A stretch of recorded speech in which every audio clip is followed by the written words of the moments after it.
Good afternoon, everyone. This is day 14 of the Trump Republican shutdown. House Democrats and Senate Democrats remain committed to finding a bipartisan path forward to reopen the government, enact a spending agreement that actually meets the needs of the American people and addresses the Republican health care crisis. The American people know that Republicans have shut the government down because of their unwillingness to provide health care to everyday Americans, working class Americans, and middle class Americans. The Republicans have created a health care crisis that is devastating people all across the country. Working class America, rural America, urban America, small town America, the heartland of America, and black and brown communities all throughout America. That Republican healthcare crisis includes, but is not limited to, the largest cut to Medicaid in American history, hospitals, nursing homes, and community-based health centers closing all throughout the country because of what Republicans did in their one big ugly bill. The country faces a possible $536 billion cut to Medicare if Congress doesn't act by the end of this year. The Republicans continue to refuse to extend the Affordable Care Act tax credits, which is going to result in tens of millions of Americans experiencing dramatically increased premiums, copays, and deductibles. All across the country, including, most significantly, in states that Donald Trump won, and Republicans could care less. House Republicans canceled votes 2 weeks ago, canceled votes last week, canceled votes this week. House Republicans are on vacation, House Democrats are on duty here in Washington, D.C., ready to reopen the government, ready to support our troops and hardworking federal civil servants, and ready to address the Republican health care crisis that is crushing people all across the country in an environment where the cost of living is already too high because of failed Republican policies like the Trump tariffs. Questions? Andrew Jeffries. Manu?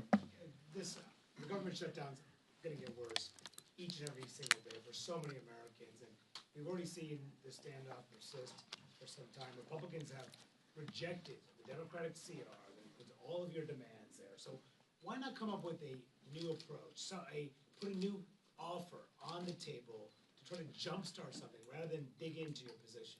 We're open to sitting down anytime, any place with anyone in terms of our Republican colleagues, either here at the Capitol, Why not put a new offer either here at the Capitol or back in the Oval Office, to have a conversation about finding a bipartisan path forward. But there has to be a willingness amongst Republicans to actually have a conversation. And since the White House meeting over 2 weeks ago, Republicans have gone radio silent. Donald Trump has spent more time on the golf course than talking to Democrats on Capitol Hill. Republicans have been on vacation since September 19th in the House. And in the Senate, the Republican strategy is to do the same exact thing, bring the same failed partisan Republican spending bill to the floor over and over and over again, knowing it's going to go down. Because Democrats have been very clear. We're not going to support a partisan Republican spending bill that continues to gut the health care of the American people. We are open about having a good faith discussion with our Republican colleagues to hear their ideas about reopening the government while at the same time decisively addressing the Republican health care crisis. Thank you. Thank you. Thank you. In terms of the military, it looks like OMB is finding money and appropriating it to pay the military. Do you agree with that strategy? Are you on board with that? And are you interested in ultimately one bill on the House floor to pay the military? I agree with making sure that our men and women in uniform, our active duty troops, are paid. We also need to make sure that we take care of all of our hardworking federal civil servants, which is why Republicans should be back here in Washington working with us to reopen the government, as opposed to continuing the Trump Republican shutdown. Thanks. Good afternoon, thank you. Republicans have run on repealing and replacing Obamacare since 2010, but you're arguing for these subsidies to help subsidize Obamacare here. Isn't that an indictment that there's a problem with it, the fact that it needs to be propped up in some form? No, the overwhelming majority of the American people, including in Republican-run states, support an extension of the Affordable Care Act tax credits because they know that the Affordable Care Act has been an important part of ensuring that everyday Americans can afford to go see a doctor when they're sick, when their children are sick, and when their families are sick.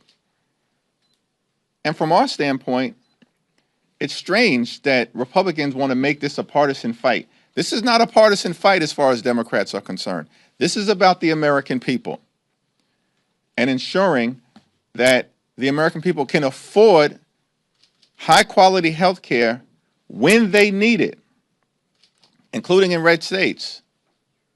And by the way, the majority of states that benefit in terms of their people getting health care from the Affordable Care Act tax credits are states that Donald Trump won. West Virginia, #1. Wyoming, #2. Alaska, #3. Tennessee, #4. Mississippi, #5. And states 6 through 10 are also states that Donald Trump won. This is not a partisan issue for Democrats. We care about making sure the American people can afford health care. Whether you're a Democrat, an independent, or a Republican, we are fighting for hard-working American taxpayers. The Republicans do have a credibility issue when it comes to health care and the Affordable Care Act. And the American people know we're standing on the side of lifting up their quality of life, and Republicans have spent the last 15 years, you are correct, trying to repeal and displace people off the Affordable Care Act. In fact, they've done it more than 70 times, which is why if we're going to resolve this issue, it can't simply be a Republican wing and a prayer.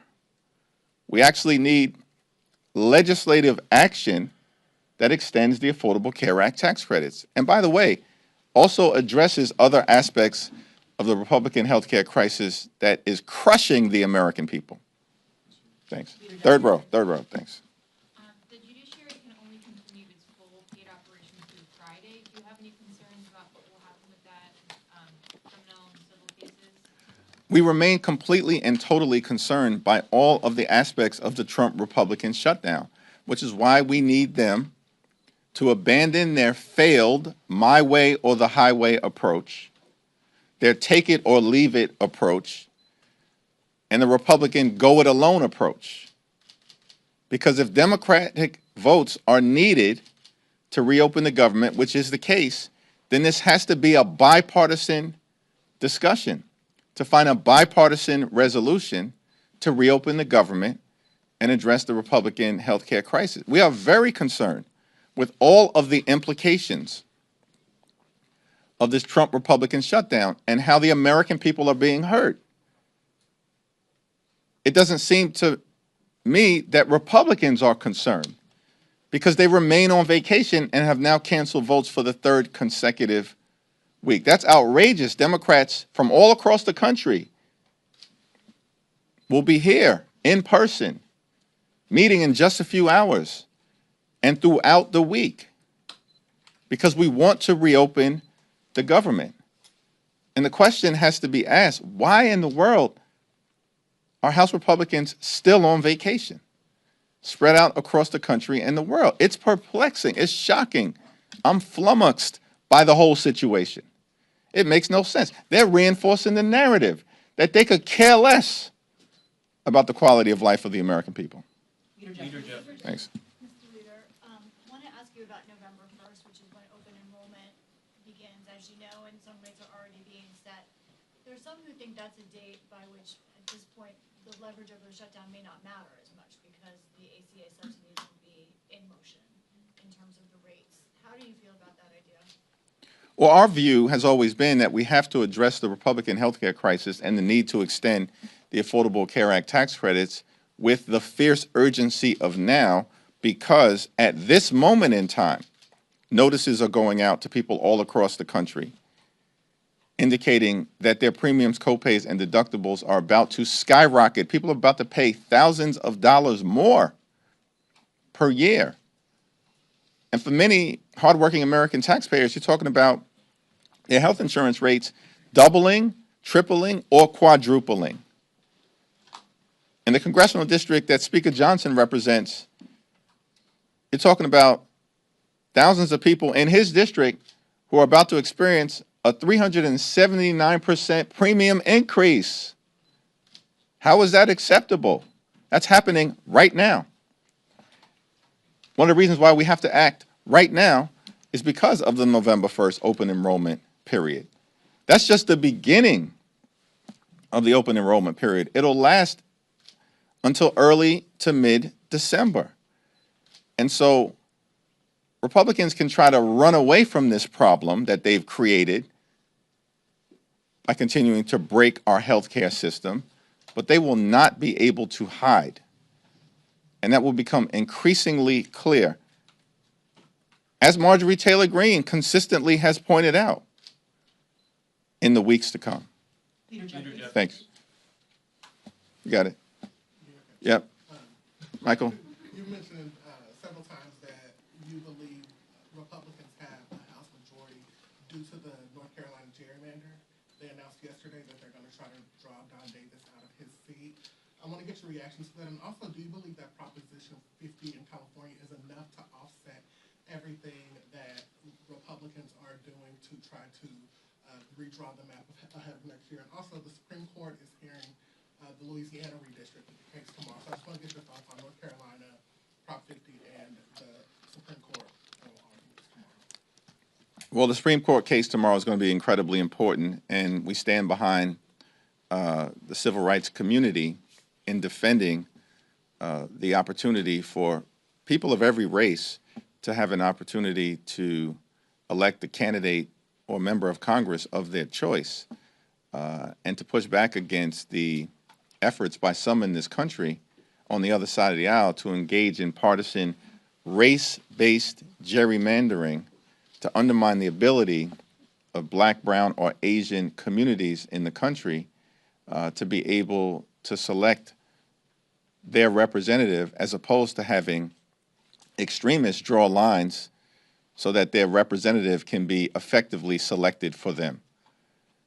We're going to be watching closely that Supreme Court oral argument tomorrow, and I stand behind Representative Cleo Fields, whose district is the subject of the litigation, and we also, of course, stand behind the civil rights community's efforts to preserve both Section 2 of the Voting Rights Act, as well as the 14th Amendment protections against racial gerrymandering and undermining the ability of communities of color to elect the candidates of their choice.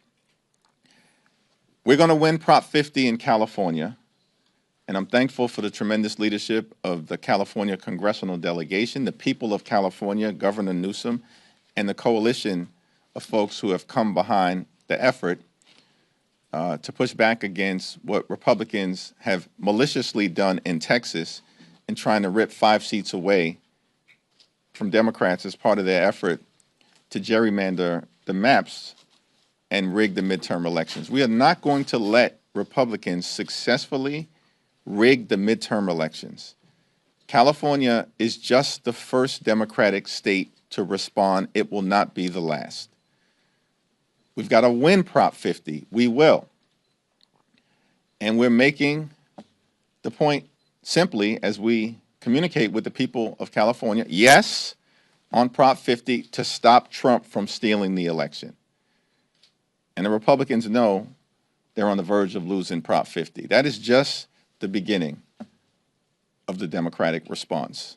And we will respond forcefully across the country. Now, you are correct about North Carolina, and it's important for everybody to understand. This whole notion that we're in the midst of a Republican wave, a sea change politically, notwithstanding what happened in a bitterly disappointing election in November of 2024. But the notion of that myth that Republicans have tried to perpetrate is belied by the fact that Republicans currently have the narrowest majority of any party since the Great Depression, the narrowest majority since 1931, as I understand it, a 3-seat majority. Once Rep-elect Adelita Grijalva is sworn in, that should be happening today, by the way. But they're running scared because of their efforts to continue to hide the Epstein files from the American people. But Republicans have a 3-seat majority. They wouldn't even have their 3-seat majority. They wouldn't even be in the majority right now had North Carolina not already engaged in mid-decade partisan gerrymandering last year.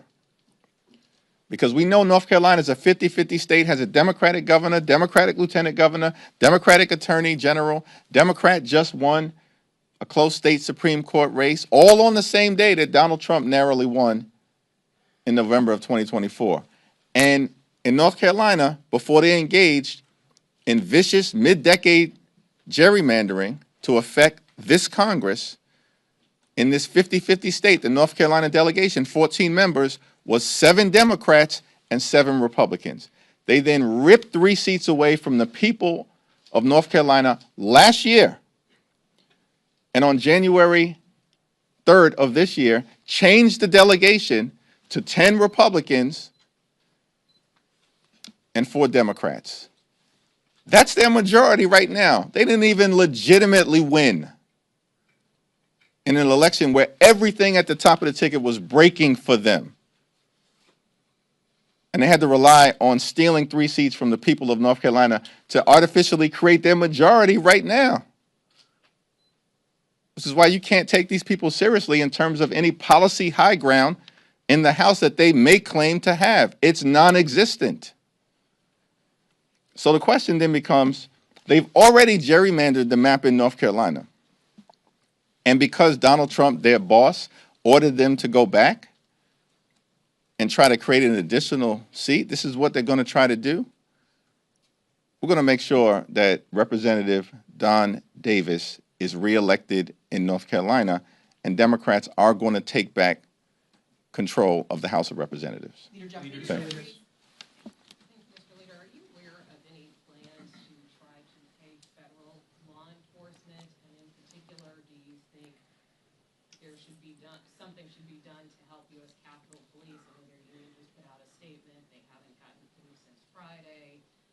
And are you concerned that could impact the safety here at the Capitol? Something should be done to stand by the U.S. Capitol Police. We're so thankful for their bravery and patriotism, service and sacrifice, and of course, should be done for law enforcement, as is the case for all federal civil servants, which is why Republicans need to get back into town and show up at the negotiating table so we can reopen the government, negotiate a bipartisan spending agreement that actually improves the lives of the American people, as opposed to what Republicans want to do, which is to get Democrats to sign off on their partisan Republican spending bill that continues to gut the health care of the American people. It's not going to happen.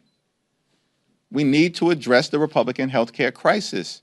We've made that clear repeatedly now for weeks, and that position is not going to change. Leader Jeffries. Back in March, and even a little bit coming into this government funding deadline, there was a lot of concern among Democrats that if the government was shut down, that it would empower and give Trump the ability to run around Congress and do what he wants with government funding. Is what he is doing now exacerbating troop pay and finding money to pay for WIC, other things? Is that exacerbating Trump's ability to go around Congress? In previous shutdowns, funding has always been identified to make sure that the Women's, Infants, and Children program has been funded. And we expect that that should happen during this moment in time as well. In terms of the mass firings, the violations of the law, the bullying of hardworking federal employees, that's been going on since January 20th, the first day of this presidency. The focus of the Trump administration has been on visiting chaos and confusion and cruelty on the American people, as opposed to doing what Donald Trump and Republicans promised on day one, which is to lower costs. But costs aren't going down in the United States of America. Costs are going up. Inflation is up. Electricity bills are up. Housing costs are up. Grocery costs are up. And now Republicans refuse to extend the Affordable Care Act tax credits, which is going to skyrocket health care premiums, copays, and deductible. Everything we're seeing right now in the midst of this Trump Republican shutdown is consistent with their failed policies that haven't made life more affordable for the American people. Republicans continue to make life more expensive. And Democrats are working hard to fix our broken health care system because of the crisis Republicans have created and to lower the high cost of living. Devin? You've alluded to and hit at this throughout the press conference about the pain that is going to be felt by federal workers, et cetera, over the coming weeks as this drags on.